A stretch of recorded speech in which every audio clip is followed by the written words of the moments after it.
সূচনার সকাল থেকেই তো আপনি সেখানে আছেন এবং দেখছেন নেতাকর্মী, সারা দেশের নেতাকর্মী সহ সাধারণ মানুষও বাংলাদেশে আসলে শোকে একদম কাতর বলা যায়।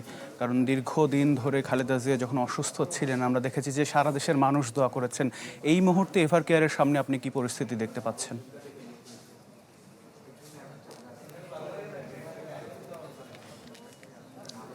আতিক, বিএনপি চেয়ারপারসন এবং সাবেক প্রধানমন্ত্রী বেগম খালেদা জিয়া কিন্তু দীর্ঘ 40 দিন ধরে এভার কেয়ার হাসপাতালে চিকিৎসা নিচ্ছিলেন এবং আজ ভোর 6টায় চিকিৎসকরা তিনি মৃত সেটি ঘোষণা করেন এবং তারপরেই কিন্তু পুরো শোকে স্তব্ধ হয়ে যায় পুরো দেশ। এবং এই যে 40 দিন তিনি চিকিৎসা নিচ্ছিলেন এভার কেয়ার হাসপাতালে, প্রতিদিন কিন্তু আমরা সাধারণ মানুষ আমরা এখানে ছিলাম এভার কেয়ারের সামনে এবং তার স্বাস্থ্যের খোঁজখবর নেওয়ার জন্য, শারীরিক অবস্থার খোঁজখবর নেওয়ার জন্য। এবং প্রতিদিনই কিন্তু আমরা দেখতে পেয়েছি শুধুমাত্র বিএনপির নেতাকর্মীরা না, সাধারণ মানুষেরও কিন্তু বেশ ভিড় ছিল এবং তারা কিন্তু বেশ আগ্রহ কৌতূহল নিয়ে তার শারীরিক অবস্থা জানতে চেয়েছেন। আমরা যারা গণমাধ্যম কর্মী আছি আমাদের কাছে জানতে চেয়েছেন এবং আজও কিন্তু আমি বিএনপি সমর্থিত নেতাকর্মী ছাড়াও অনেক সাধারণ মানুষকে দেখতে পেয়েছি এবং তাদের কিন্তু শোকাতুর চেহারা রয়েছে। এবং গতকাল আসলে যখন দুপুরবেলা থেকেই আসলে খালেদা জিয়ার শারীরিক অবস্থার কিছুটা অবনতি হয় এবং বিএনপি চেয়ারপারসনের যে মেডিকেল বোর্ড, সেই মেডিকেল বোর্ডের চিকিৎসকরা কিন্তু জানান যে ডায়ালাসিস আসলে 6 ঘন্টা নিয়মিত করানো হয় এবং সেই জায়গায় কিন্তু 2 ঘন্টার বেশি ডায়ালাসিস নিতে পারছিলেন না বিএনপি চেয়ারপারসন এবং এ কারণেই কিন্তু 2 ঘন্টা পরে ডায়ালাসিসটি বন্ধ করে দেওয়া হয় এবং তার শারীরিক অবস্থার অবনতির কথা বিএনপির ভারপ্রাপ্ত চেয়ারম্যান তার সন্তান তারেক রহমানকে জানানো হয় এবং তারেক রহমানের স্ত্রী ডাক্তার জোবাইদা রহমান, যিনি মেডিকেল বোর্ডের অন্যতম একজন সদস্য, তিনি কিন্তু 4 বার এভার কেয়ার হাসপাতালে আসা যাওয়া করেছেন এবং তিনি পুরো চিকিৎসা প্রক্রিয়াটির সাথে যুক্ত ছিলেন। এবং আমরা আসলে রাতেও দেখেছি যে এক ধরনের অনিশ্চয়তা এবং তার পরিবারের প্রায় সবাই কিন্তু হসপিটালে এসেছেন এবং একটু শেষ রাতের দিকে অর্থাৎ রাত 1:30 থেকে 2টার দিকে আসলে চিকিৎসকরা গণমাধ্যম কর্মী আমরা যারা ছিলাম তাদেরকে জানান যে যতটা অবনতি হয়েছিল তার থেকে কিছুটা স্থিতিশীল পর্যায়ে আছেন এখন। এবং তারা আসলে কিছুটা বলেন যে খুবই সংকটাপন্ন অবস্থায় সংবাদ সম্মেলন করেন, সেটাও রাত 2:30টার দিকে। এবং তারপরে কিন্তু বলেছেন যে বেশ সংকটাপন্ন অবস্থা এবং উত্তরণের কবে হবে এটি তারা জানেন না। এবং তারপরেই কিন্তু ফজরে আজানের পরে অর্থাৎ 6টার দিকে এই খবরটি আসে এবং মেডিকেল বোর্ডের চিকিৎসকরা নিশ্চিত করেছেন যে ডায়ালাসিসটি আবার দিতে গিয়েই তার একটি কার্ডিয়াক অ্যারেস্ট হয় এবং তারপরেই কিন্তু বেগম জিয়ার মৃত্যুর খবরটি নিশ্চিত হয়। এবং খালেদা জিয়ার মৃত্যুতে 3 দিনের রাষ্ট্রীয় শোক ঘোষণা করেছে বাংলাদেশের অন্তর্বর্তী সরকার। এবং আমি যেটি আপনাকে বলছিলাম যে এভার কেয়ারের সামনে 40 দিন ধরেই কিন্তু আমরা সাধারণ মানুষদের আনাগোনা দেখেছি এবং তাদের এক ধরনের কৌতূহল ছিল, তাদের এক ধরনের আগ্রহ ছিল। এবং আপনি জানেন আতিক যে মৃত্যুকালে তার বয়স হয়েছিল 80 বছর এবং এই যে তার যে তিনি যে এই পুরোটা সময় জুড়ে তিনি আপোষহীনভাবে লড়াই করে গেছেন সে কথাটিও কিন্তু তার আজকে মৃত্যু বেলায় কিন্তু সবাই স্মরণ করছে। এবং তিনি দীর্ঘদিন ধরে কিডনি হৃদরোগ এবং যেটি হয়েছিল যে 23শে নভেম্বর তিনি নতুন করে নিউমোনিয়ায় আক্রান্ত হন এবং তারপরেই কিন্তু তাকে এভার কেয়ার হাসপাতালে ভর্তি করা হয় এবং ঠিক তার 3 দিন পরে তার অবস্থার অবনতি হলে সিসিইউতে আনা হয় এবং তারপরেই 1 তারিখে তাকে আইসিইউ সাপোর্টে নেওয়া হয়।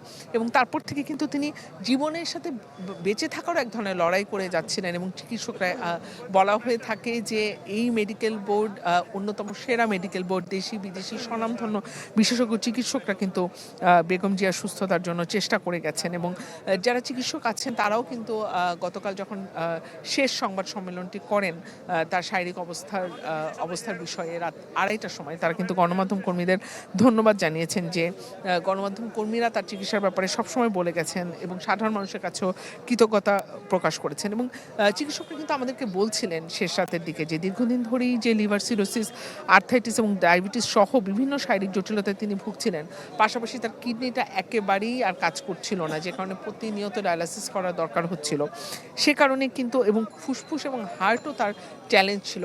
এত সব সীমাবদ্ধতার পরেও কিন্তু তারা চেষ্টা করে গেছেন এবং কালকে রাতেও তারা কিন্তু কিছুটা কিছুটা হলো বলেছিলেন যে যতটা খারাপ অবস্থা তারা মনে করেছিলেন তার থেকে এখন কিছুটা স্টেবল, কিন্তু তারপরে শেষ রাতের দিকে আবার ডায়ালিসিস নিতে গিয়ে তার পরিস্থিতি খারাপ হয়। এবং যে শুধুমাত্র হৃদরোগ বিশেষজ্ঞ ডাক্তার শাহাবুদ্দিনের নেতৃত্বে কিন্তু বাংলাদেশ, যুক্তরাজ্য, যুক্তরাষ্ট্র, চীন এবং অস্ট্রেলিয়ার যে বিশেষজ্ঞদের সমন্বয়ে গঠিত মেডিকেল বোর্ড তারা কিন্তু আপ্রাণ চেষ্টা করে গেছেন। এবং এই মাসের শুরুর দিকে আপনারা সবাই জানেন যে চিকিৎসার জন্য তাকে বিদেশে নিয়ে যাওয়ার উদ্যোগ নেওয়া হয়েছিল, কিন্তু মেডিকেল বোর্ড আসলে তার শারীরিক অবস্থার কথা চিন্তা করে এই দোলাচলে আসলে একেবারেই সিদ্ধান্তে উপনীত হতে পারেনি যে তিনি আসলে যুক্তরাজ্যে যাওয়ার মতো, যুক্তরাজ্যে নেওয়ার কথাই তাকে সিদ্ধান্ত হয়েছিল, এয়ার অ্যাম্বুলেন্স প্রস্তুত ছিল, সব কিছু প্রস্তুত ছিল, কিন্তু আসলে তাকে সেটিও নেওয়া সম্ভব হয়নি।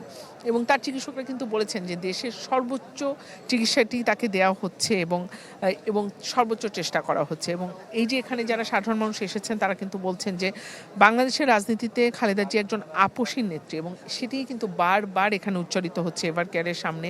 এবং তিনি এখন এভার কেয়ারের হিমঘরে তার মরদেহ রাখা হয়েছে, কালকে বাদ জোহর তার জানাজা। এবং একটি কথা কিন্তু এখানে যারা সাধারণ মানুষ তারা বলেছেন যে মৃত্যু যে পরম সত্য সেটির কাছে তো আসলে সবাই কি আত্মসমর্পণ করতে হয়, সেই আত্মসমর্পণ বেগম জিয়াকেও করতে হয়েছে, তবে তিনি শেষ দিন পর্যন্ত আপসহীন ছিলেন।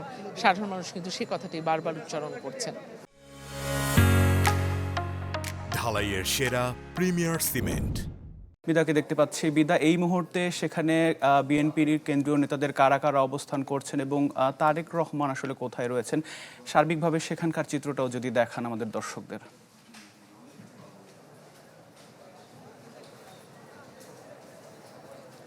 যদি সার্বিকভাবেই বলতে হয়, এখন পর্যন্ত দিন গড়িয়েছে, বেলা গড়িয়েছে, রাত হয়েছে, সন্ধে নামার পরও বিভিন্ন জেলা উপজেলা থেকে আসা যে নেতাকর্মী কিংবা সাধারণ মানুষ রয়েছেন তারা কিন্তু এখনও অবস্থান করছেন। কিছুক্ষণ আগে আমাদের বগুড়ার যে সহকর্মী তিনি বর্ণনা করছিলেন যে জানাজায় অংশগ্রহণ করার জন্য সকালেই নেতাকর্মীরা রওনা হবেন বগুড়া থেকে, কিন্তু ঢাকার আশপাশের এলাকার যেই নেতাকর্মীরা রয়েছেন, সাধারণ সমর্থক রয়েছেন কিংবা খালেদা জিয়াকে যারা ভালোবাসেন তার দ্বারা অনুপ্রাণিত হয়েছেন, তারা ইতোমধ্যেই ঢাকায় পৌঁছেছেন, এখানে অবস্থান করবেন বলছেন এবং আগামীকাল জানাজার শেষে সমাধিত হওয়ার পরে তারা নিজ নিজ এলাকায় ফিরে যাবেন। 1984 সালের যেই 10 মে সেই দিনটি থেকে আজকের এই দিন পর্যন্ত আমৃত্যু তিনি লড়ে গেছেন তার যেই গণতান্ত্রিক ভাবনা এবং রাজনৈতিক যেই আদর্শ সেটিকে প্রতিষ্ঠা করার জন্য। সন্তানকে যেভাবে মা সামলে রাখেন ঠিক একইভাবে তিনি তার দল বিএনপিকে সামলে রেখেছেন।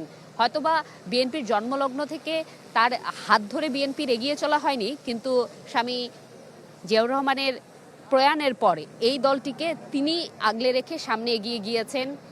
যেই অস্বাভাবিক পরিস্থিতি তৈরি হয়েছে, বাংলাদেশের যেই উত্থান পতন হয়েছে, রাজনৈতিক হোক, সামাজিক হোক, অর্থনৈতিক হোক, প্রত্যেকটি উত্থান পতনের সাক্ষী হয়েছেন তিনি। এক জলজান্ত অধ্যায় বলা চলে। এই অধ্যায়ের যেই সমাপ্তি ঘটল, এই সমাপ্তিতে অশ্রুসিক্ত হয়েছেন সব ধরনের মানুষ। এখানে যেমন রাজনৈতিক নেতাকর্মীরা আছেন, সাধারণ মানুষ আছেন যারা নিরাপত্তা চৌকির জন্য তল্লাশির কাজটি করছেন এই এভার কেয়ার হাসপাতালে, তাদেরকেও কিন্তু আমরা দেখছি তারাও একটি আবেগঘন মুহূর্ত অতিবাহিত করছে।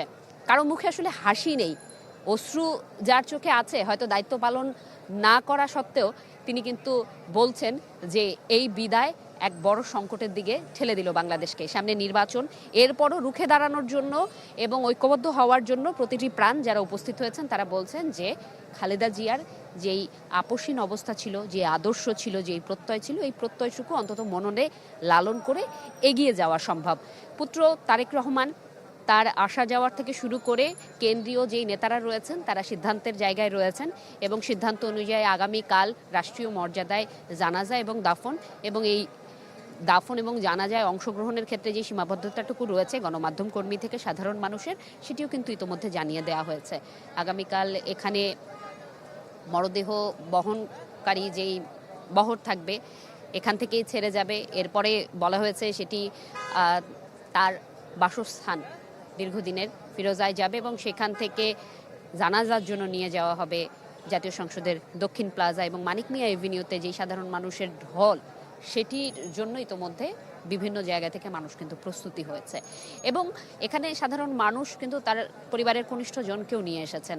কি কারণ সেটি জানতে চাইলে উত্তরে তারা বলেছেন যে বাংলাদেশের ইতিহাসের সাথে ওতপ্রোতভাবে জড়িত, যেই লড়াই সংগ্রামের প্রতীক আসলে তিনি রয়েছেন, সেই প্রতীকটিকেই তুলে ধরতে চান আগামীর প্রজন্মের কাছে তার পরিবার। যার কারণে আগামী দিনে বাংলাদেশ বিনির্মাণের জন্য যারা সিদ্ধহস্ত হবেন, যারা এগিয়ে যাবেন, যারা রাজনীতিতে আসবেন কিংবা অন্যান্য কোনো পেশায় যুক্ত হবেন, তারা যেন প্রত্যয়ের জায়গায় বাংলাদেশ প্রশ্নটাকে আগে রাখে, এর জন্য তারা নিয়ে এসেছেন। হয়তো রাজনীতি করেন না এমন মানুষও এসেছেন।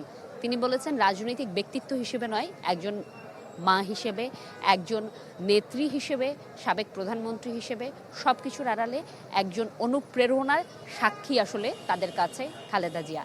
যেই অনুপ্রেরণাকে ধারণ করে এগিয়ে যাওয়ার প্রত্যয় তারা ব্যক্ত করতে চান। পরিবারের কনিষ্ঠজনকে নিয়ে এসেছেন। আমরা বয়োজ্যেষ্ঠদেরকেও দেখেছি, যারা ৭১ দেখেছেন, যারা ৯০ দেখেছেন, ৪, ৭ সব দেখেছেন। তারাও কিন্তু এখানে এসে বলেছেন যে কোনো রাজনৈতিক স্বার্থসিদ্ধির জন্য নয়, বেগম খালেদা জিয়াকে যেই বিদায়, এই শ্রদ্ধা ভরে বিদায় জানাতেই তারা এসেছেন। এই ছিল আমার কাছে এখান থেকে সর্বশেষ। জি বিদা, অনেক ধন্যবাদ আমাদের সাথে যুক্ত হবার জন্য। আপনি থাকুন, আবারও ফিরবো আপনার কাছে। এবার কেয়ার হাসপাতালের সামনে থেকে আমাদের সহকর্মী জুমাতুল বিদা জানাচ্ছিলেন।